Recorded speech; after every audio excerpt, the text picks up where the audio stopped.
Assalamualaikum warahmatullahi wabarakatuh. Selamat pagi untuk semua. Perkenalkan, nama saya Cisar Mansyadi Putra dengan nomor NPM 202161201103, di mana saya hari ini akan mencoba mempresentasikan terkait materi manajemen keuangan internasional, di mana ada beberapa poin yang akan kita bahas.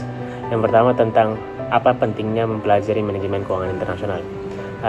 Yang pertama saya mencoba sebelumnya saya membaginya menjadi 4 poin, di mana yang pertama itu pengembangan bisnis global, di mana ini bisa membantu perusahaan membangun investasi asing baik secara langsung, lalu penganggaran modal multinasional, dan juga menganalisis risiko baik untuk negara dan juga suatu perusahaan.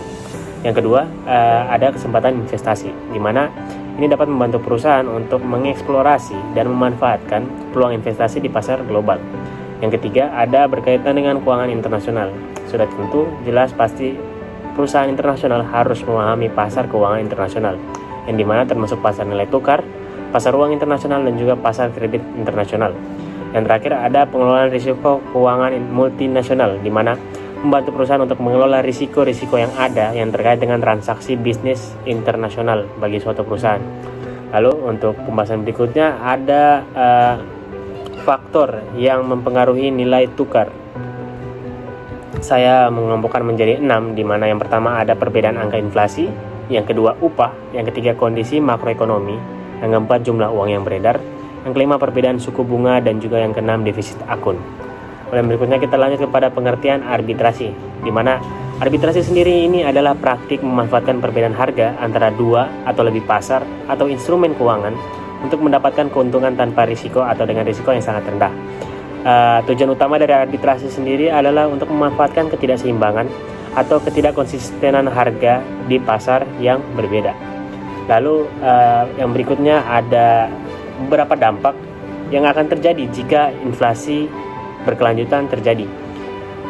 Yang pertama, saya menyimpulkan bahwa harga barang akan meningkat. Lalu yang berikutnya pengurangan daya beli tentunya, dengan harga barang yang meningkat sehingga kemampuan daya beli dari masyarakat sendiri berkurang.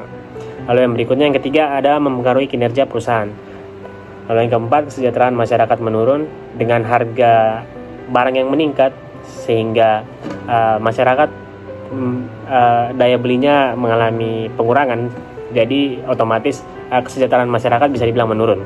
Lalu yang berikutnya, yang terakhir, ada mempengaruhi ekonomi dari suatu negara.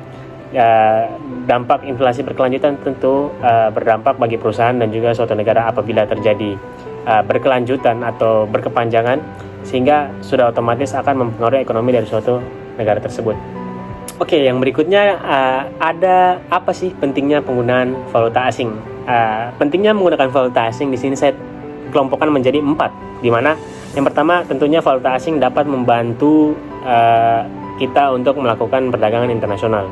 Lalu yang berikutnya, valuta asing sendiri bisa menjadi tempat untuk kita, bukan tempat, lebih ke arah membantu kita untuk melakukan investasi baik di luar negeri atau internasional. Lalu yang berikutnya, valuta asing sendiri bisa kita gunakan untuk mendiversifikasi portofolio investasi yang kita punya, sehingga dengan kita melakukan diversifikasi portofolio dengan menggunakan falas, dengan melakukan investasi di beberapa negara asing, sehingga jika salah satu mata uang dari suatu negara tersebut mengalami inflasi, kita tidak akan sepenuhnya terdampak, sehingga masih tetap kita memiliki suatu profit dari beberapa valuta asing di negara lainnya.